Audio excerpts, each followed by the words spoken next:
is a now consultant.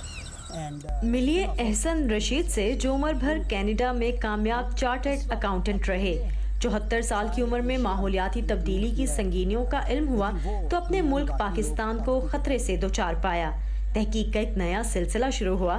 امریکہ جا کر سیوری نامی ادارے سے تربیت لی اور ایک نیا آئیڈیا لے کر پاکستان پہنچے، ایک ایسا آئیڈیا جس سے درجہ حرارت مناسب سطح پر رہ سکتا ہے۔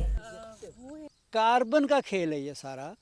کاربن کو ہم نے فضا میں سے نکالنا ہے اور زمین میں دبا دینا ہے۔ جب وہ نکل جاتی ہے تو گرین ہاؤس گیسز کہلاتی ہیں، وہ کم ہو جاتی ہیں، اور اگر وہ کم ہو جاتی ہیں تو فضا میں گرمی اکٹھی نہیں رہ سکتی، وہ ڈسیپیٹ ہو جاتی ہے۔ دوسری طرف جب زمین میں ڈالتے ہیں اس کاربن کو تو اس سے زمین کی فرٹیلیٹی بڑھتی ہے۔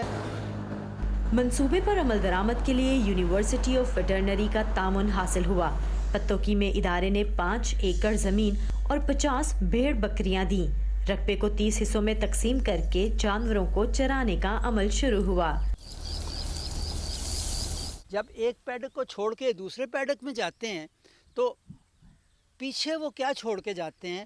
وہ اپنا گوبر چھوڑ کے جاتے ہیں، وہ اپنے پیشاب چھوڑ کے جاتے ہیں، وہ اپنے تھوکیں چھوڑ کے جاتے ہیں۔ سب سے امپورٹنٹ مائکروبز کی چیزیں چھوڑ کے جاتے ہیں، اور ساتھ اپنے ہووز سے، اپنے پاؤں سے یہ سارے علاقے کو گوند کے جاتے ہیں۔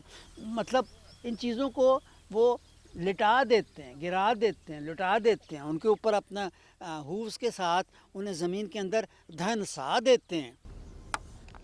زمین پر اگا سبزہ فضا میں موجود کاربن کو کھینچتا ہے، جو جڑوں میں شامل ہو کر خردبینی جاندار مائکروبز پیدا کرتا ہے۔ اس طریقہ کار سے اس زمین کی قابلیت بڑھی اور اب یہ بنجر زمین مصنوعی کھادوں کے بغیر زیادہ فصل دے سکتی ہے، جس سے کسان کا خرچہ کم ہو سکتا ہے۔ احسن رشید کی ٹیم کے ہی ایک اور ممبر راؤ سہیل نے بھی زمین کی پیداوار بڑھانے کا ایک اور عمل بایو چار متعارف کرایا ہے۔ فصلوں کی باقیات، لکڑی کے ضائع شدہ مواد سے تیار ہونے والی اس کھاد سے فصل کو پانی کم لگانا پڑتا ہے۔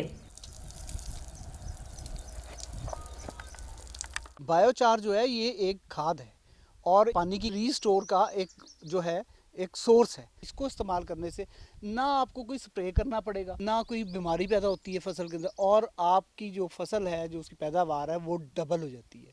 ڈبل نہ ہوگی تو تھوڑی کم ہوگی، لیکن آہستہ آہستہ بڑھتی چلی جاتی ہے۔ اور اگر 1 سال آپ کنٹینیو اس کو ڈالتے رہیں تو 5 سال آپ کو ضرورت نہیں ہے کہ آپ اس میں کھاد ڈالیں گے۔